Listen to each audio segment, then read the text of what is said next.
دروازہ، ایک خوفناک کہانی۔ رات کی خاموشی اپنے جوبن پر تھی۔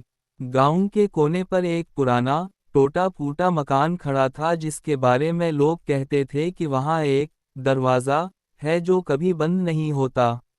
دن ہو یا رات، وہ دروازہ ہمیشہ آدھا کھلا رہتا۔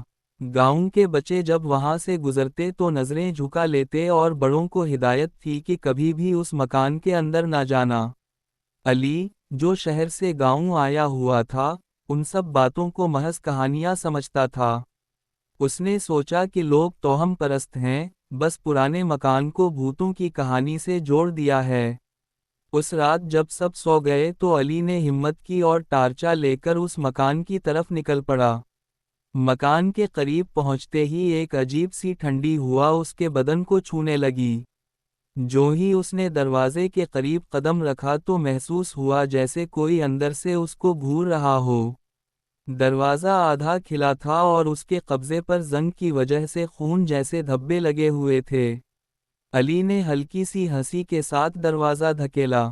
اندر اندھیرا تھا لیکن ٹارچا کی روشنی میں دیواروں پر کالی کالی پرچھائیاں نظر آ رہی تھیں، جیسے دیوار پر کچھ لکھا گیا ہو۔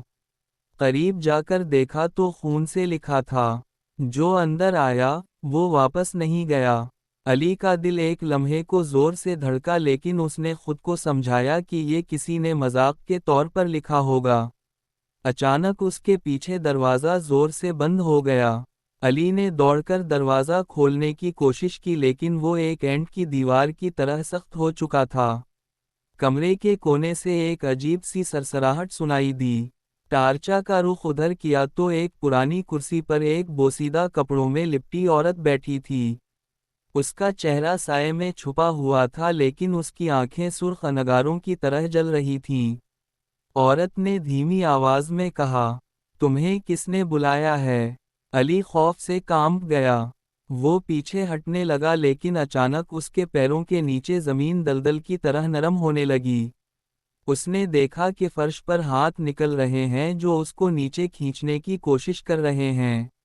چیخنے کی کوشش کی لیکن آواز حلق میں دب گئی۔ اچانک روشنی بجھ گئی اور پورا کمرہ اندھیرے میں ڈوب گیا۔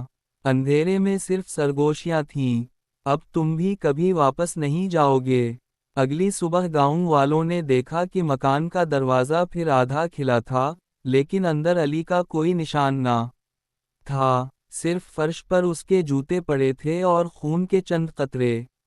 کہتے ہیں اس دن کے بعد جب بھی کوئی اس مکان کے قریب جاتا ہے تو اس دروازے کے پیچھے سے علی کی دبکی ہوئی آواز آتی ہے، مجھے نکالو، مجھے نکالو۔